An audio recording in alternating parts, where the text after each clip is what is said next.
The given function is continuous. Find the value of a and b. ये function continuous है। अब एक बार function को ध्यान से समझ लो कि x की वैल्यू 0 से लेस, 0 और 0 से लेस पे फंक्शन की वैल्यू कितनी है? -1। यानी कि f ऑफ 0 पे वैल्यू कितनी है? -1। x की वैल्यू 1 और 1 से ग्रेटर पर, 1 एंड 1 से ग्रेटर पर फंक्शन की वैल्यू कितनी है? 1 है। क्लियर है बात? तो since the given function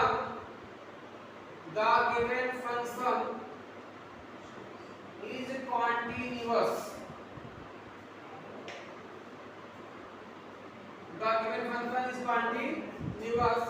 check कर लें तो f ऑफ 0 पे वैल्यू कितनी आ रही है? -1। तो f of x equal to ax plus b, f of 0 equal to a multiply 0 plus b, that implies f of 0 की वैल्यू कितनी है? -1 इक्वल टू ये 0 हुआ, कितना बचा b, दैट इम्प्लाइज b की वैल्यू कितनी आ गई? -1। b की वैल्यू -1 आ गई बाबू। अब देखिए f ऑफ 1 पे फंक्शन की वैल्यू कितनी है? 1 है।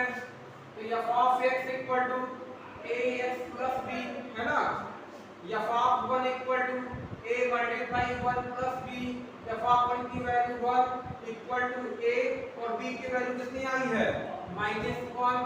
That implies a -1 equal to 1, a equal to 1 plus 1 बराबर 2, a की वैल्यू कितनी आ गई? 2। ध्यान देना बच्चों, a बराबर 2 है, b बराबर -1 है, ये आंसर। एक बार फिर समझो, ये फंक्शन कंटीन्यूअस है। क्वेश्चन ने ही इसको डिक्लेयर कर दिया कि फंक्शन कंटीन्यूअस है। Find the value of a and b। तो f ऑफ 0 पे फंक्शन की वैल्यू क्या होगी? -1 होगी कि नहीं होगी? तो f ऑफ 0 -1 है। f ऑफ x लिया हमने x प्लस b, x की जगह रखा 0, आपको b कितना मिला? -1।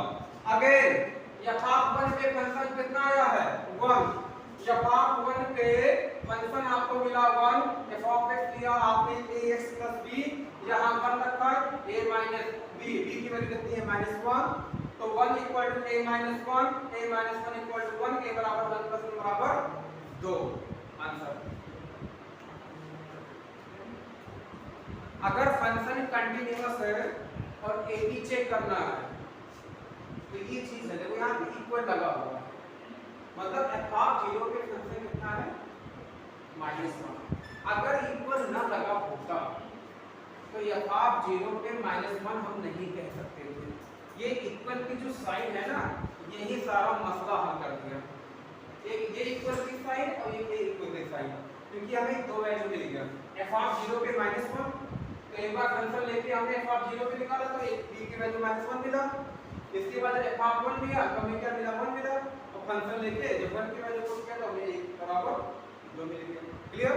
2015 में ये आया है, 2015 ये लिए। कोई डाउट?